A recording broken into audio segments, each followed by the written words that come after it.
Welcome, bros and brosephines. My name's Albert von Stollen, and today I'm gonna be reviewing episode 2 of Taisho Otome Otogibanashi.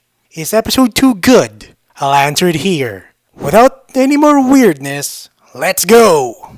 Last week I reviewed episode 1 and it was a fun experience. Episode 2 was worth the wait in my opinion. I decided to look for the opening theme on YouTube and it's quite good. I'll link the music video to that song in the description below. We start the episode with scenes explaining to us what a maiden is. This is quite refreshing compared to the insanity that we're all seeing for the last few decades. Cue feminists getting whiny over it already because materialism and mas strong independent woman, especially as they farm for clapback points on Twitter and TikTok. After the opening song, we are introduced to the Shima household in the early spring of 1922.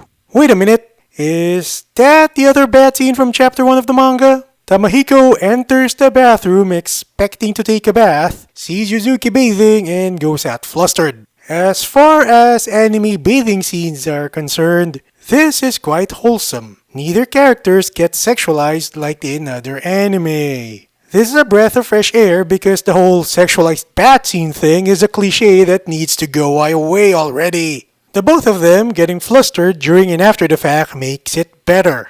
After the breakfast scene, Tamahiko receives a letter from his dad, Tamayoshi Shima. The letter says that his older siblings, Tamaki and Tamayo, had gotten marriage offers and because of the accident which had crippled Tamahiko's right hand, which in turn had made him drop out of school, Tamahiko sent off to live in Chiba just to lay down and rot. Tamayoshi had decided to write off Tamahiko as dead to ensure that Tamahiko's disability would not bring shame to the family and to his siblings' respective arranged marriages. This sends Tamahiko into a depression that lasts throughout a large part of the episode. The depression's making Tamahiko skip eating.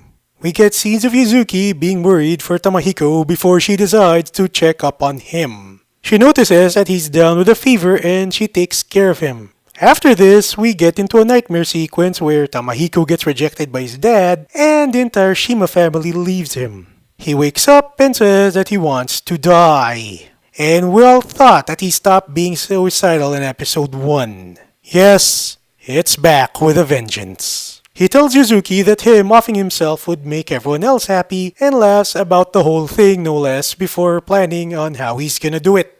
Yuzuki slaps his cheeks with both hands before telling him that if he's trying so hard to say something to the point where he's gonna end up crying, he's not allowed to say it. Not only is this a character study of someone who is suicidal, this is also a character study of someone who comforts another person from committing suicide. Tamahiko being depressed to the point where he's contemplating suicide and him telling Yuzuki about how it would be for the best shows us how destructive suicidal ideation is. This is brought on by his depression after being told that he's dead to his family. Yuzuki comforts Tamahiko about it by embracing him. The emotional music adds to the atmosphere of what's happening to Tamahiko.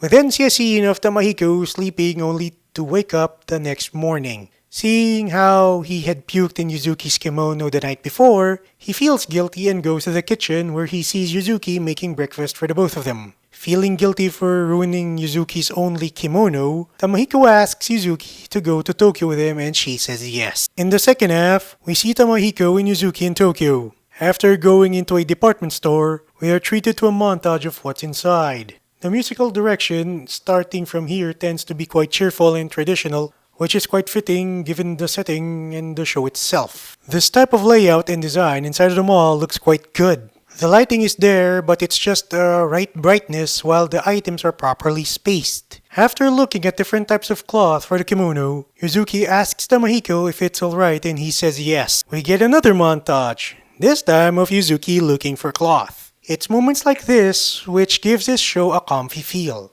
After much searching, Yuzuki asks Tamahiko what cloth he prefers. He says both and this shocks Yuzuki. She felt guilty for Tamahiko buying her anything and after Tamahiko checks the price, totaling to 22 yen, Yuzuki had felt even more guilt from it. But Tamahiko buys it regardless. So, why are two medium-sized rolls of cloth with one worth 12 yen and the other one being 10 yen with a total price of 22 yen deemed as expensive? This was because back in 1922, the Japanese yen had more buying power than today. As per a note from chapter 4 of the manga, 22 yen back then is around 50,000 yen in today's money.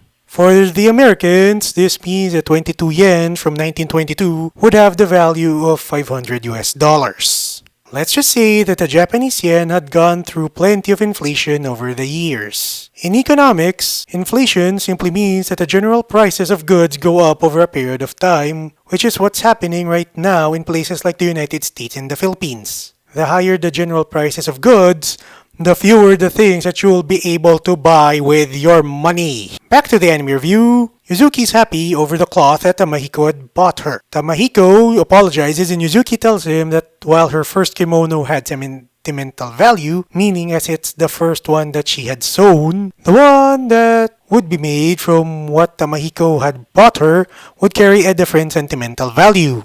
That it's the first time that her lover, then her husband, had bought. She even said that it would be a hand-me-down for her future family with Tamahiko. He's being such a tsundere. Yuzuki mentions Shiratori Kotori, a popular singer. That would be the pink-haired girl in the opening song. In the manga, she gets introduced much later, in chapter 25. We then get more mall scenes before Tamahiko and Yuzuki go into an ice cream parlor inside the mall. Yuzuki happily eats ice cream when all of a sudden Tamahiko sees a happy family near him. He's reminded of what he's gone through in his life before Yuzuki thanks him and they go home via train. Yuzuki tells Tamahiko of one thing, that her parents need to think of her as dead in order to not let them worry on what is happening to her. This is different from what Tamayoshi told his son Tamahiko. While Tamayoshi did that to Tamahiko in order to not let the Shima family look bad to others, Yuzuki did that to make her parents feel at ease on what's happening to her. Tamahiko is impressed and Yuzuki tells him that thinking positively is a good thing. A month after they went to the mall, Yuzuki had finished making her kimono. Tamahiko's impressed, but he's quite the tsundere again. Wait, who's this with a spinning umbrella? Oh no, Tamahiko's looking scared! This young lady is Tamako Shima, Tamahiko's younger sister. She decides to move in, much to Tamahiko's protest. The episode's quite good for its comfortable feel and we see more depth about Yuzuki and Tamahiko. This is shown when Yuzuki is able to forgive and comfort Tamahiko, while Tamahiko learns about being positive. This episode follows chapters 3, 4, and 5 of the manga, while having elements of chapters 1 and 7 in it. The way the former was done was by adding in Tamayoshi's letter from chapter 5 with Tamahiko's illness from chapter 3. Yuzuki's dialogue in the train scene was from chapter 5 while the shopping and train scenes are from chapter 4. Adding in Kotori this early is not a problem as it helps to add more of a backstory to Yuzuki's student days. Adding in parts of chapters 1 and 7 completes the episode. I recommend this episode for the same reason that I had recommended the previous one. It helps people deal with how insane things are becoming as of late. There's another reason. And that is because this episode gives us character studies when it comes to suicide and how to deal with suicide. Stay tuned for next week as I'll review episode 3.